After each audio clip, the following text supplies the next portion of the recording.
Hey everyone, it's Miss Amy. It is Tuesday craft time during National Library Week, and I am still wearing some of my Book Fairy costume. I have wings on. You can see the tips of my wings, and I have my crown.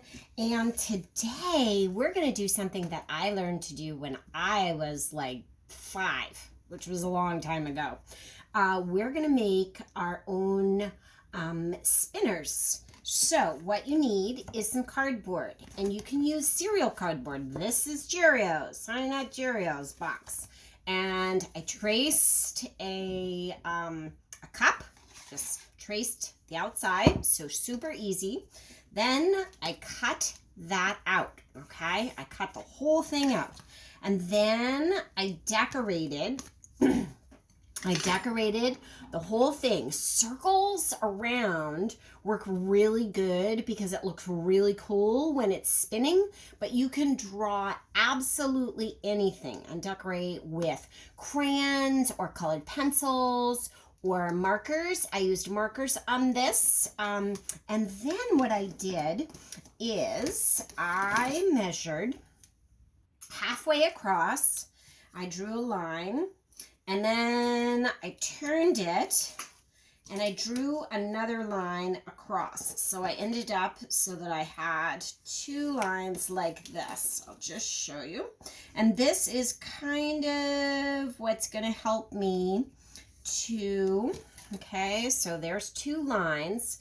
And this is what's going to help me decide where to poke my holes for my string.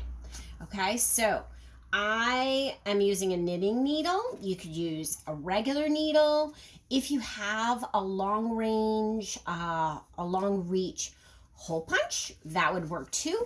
But what I did is I poked a hole on the diagonal with 2 of those. Okay, poked it right through. So what I'm going to do here, and it's because I kind of want it right in the middle. Pretty close. So I'm going to do this. Okay, so there's a hole. Okay, and then I have my other one right on the other side. It's just sharp enough, but not too much, and I'm just wiggling it. There are 2 holes now, and then I have like embroidery thread, okay, because it's pretty tough. And I have a good size length so that when I double it up, it ends up like about like this. And what I'm going to do is I'm going to poke mine in, okay, on one hole and poke it in on the next hole like that.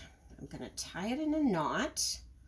Okay, and I'm going to do a square knot so that it doesn't come undone. So a square knot I learned when I was in Girl Scouts. So it's left over right or right over left. So right over left and then left over right. Okay, and then when I pull it, okay, this is what it looks like when I'm pulling. I'm going to pull like that. And my knot is good and strong. Okay, so now my spinner is on the end and I have a loop through. Okay, so I'm going to put it like this in the middle and I'm going to hold it in my fingers and I'm going to just turn it and twist it like this and keep doing it until, so my fingers are getting really, really super tight because the rope is getting all twisted. Okay, I'm going to do a little bit more and then I'm going to twist it. So I can do it again. A button works really well. A 2-hole button. If you don't have cardboard, you can use regular cardboard. Works really good too. Okay, so there you have it.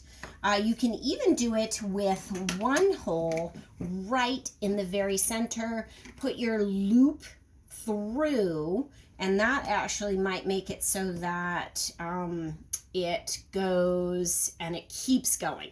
So that goes back and forth. I think that would be the way to go. All right, so the next thing that we're going to do is I have one more thing. I have two more things. I'm going to read you a poem for National Library Week and Poetry Month. And this is from the book Please Bury Me in the Library by J. Patrick Lewis and illustrated by Kyle Stone. It's called Necessary Gardens. And this is an acrostic poem. So right here, Language, language, the word language in these dark letters. And then the poem goes across. And it can be phrases or whatever. So an acrostic poem is the first letter of each line spells out a word. So necessary gardens, libraries, are necessary gardens, unsurpassed at growing excitement. And I totally agree. So I did an acrostic poem for you guys today. So here is the word Tuesday, acrostic. Okay, that's my acrostic. And then I wrote one, and this is what I wrote. This is National Library Week. You understand how important you are to us. E, expressing gratitude and appreciation. S, staying home is keeping us safe. D, dreaming of the day we can be together again. A, adjusting what we do and how we serve you. And then Y, you and I and our families together but apart. I hope you have a wonderful day. And during this National Library Week, if you are able, please consider making a donation in support so we can continue to do cool things like this. And I will put a link in the bio below. Hugs, Miss Amy.